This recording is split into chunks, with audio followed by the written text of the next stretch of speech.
One other thing that planking is great for is cooking vegetables. So what I'm going to do is I'm going to do some red skin potatoes and some summer squash and some mushroom caps, and we're going to just season them up a little bit and sprinkle some blue cheese on them and grill them on the grill on the plank. So we're going to take the potatoes and we're going to just spread them out on a cookie sheet.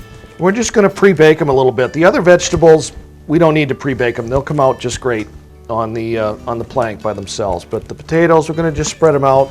Just going to very, very lightly just drizzle it, just a tiny bit of olive oil on here, and then just put a little bit of sea salt or kosher salt on here and put them in the oven for about 30-35 minutes. We're going to do a couple of vegetable presentations on a cedar plank today, so we're going to do actually 2 cedar planks, but the first thing we need to do with some of the grilling vegetables is just give them a little bit of marinade. So we're going to take some mushrooms and some summer squash and a little bit of red onion and some tomatoes.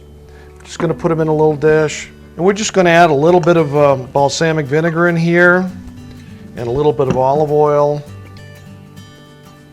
Maybe a couple of 3 teaspoons of each, slightly more in the olive oil. Sprinkle a little bit of sea salt on there. And I've got a shaker with some Italian herbs and some herbs that are whole herbs that can be ground up into here. Some Italian herbs in there. And then just kind of work these around a little bit, get a little bit of that marinade on them. We'll just let them sit in this marinade for a few minutes. We're going to take our red skin potatoes. They've cooled off just a little bit so we can work with them. Put a crisscross cut in the top. We're just going to open them up a little bit, and they still aren't completely done yet. They're going to finish up on the grill. I'm going to take a little bit of butter, put it on the top, and then we're going to stuff a little bit of blue cheese right inside there. And just get it right up inside the potatoes, and don't be afraid if they open up a little bit. And we're going to scatter some blue cheese on top of them and along with the other vegetables. We're going to load up our potatoes on one of the cedar planks. Just want to space the potatoes out evenly. And then we're also going to take our vegetables and we're going to do the same thing. We're just going to roll them around a little bit in that marinade, arrange them on the plank. Then if you want, there's a little bit of that marinade left in there, just drizzle a little bit, especially on the squash and the mushrooms. They really absorb a lot of moisture. Our grill's all ready to go. We're going to open it up. We're going to take a nice big spatula, which is very handy if you got a good grilling spatula, to pick your plank up. And then when you want to set your plank over the direct heat, and we're going to space these apart evenly in the grill, about 1/3 in from each side of the grill.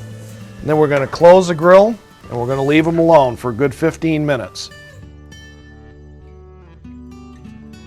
Boy, these really look beautiful. They've only been in there for 15 minutes, but look at that color, and they're just perfectly done. Remember that board may be on fire or maybe heated up real hot, so that's why you want to make sure you've got both a spatula and either a pot holder or an oven mitt. Well, our vegetables look great, and they're ready to plate, and we're just going to touch them up just a little bit. Put a little bit of the leftover melted butter on there if you want, just to give them a little bit more flavor on the top there, and take a little bit of the leftover marinade, and you can just kind of touch up the mushrooms on the top where they've dried out a little bit and pick up the little bit of moisture there that the onions might need, but everything else looks really good.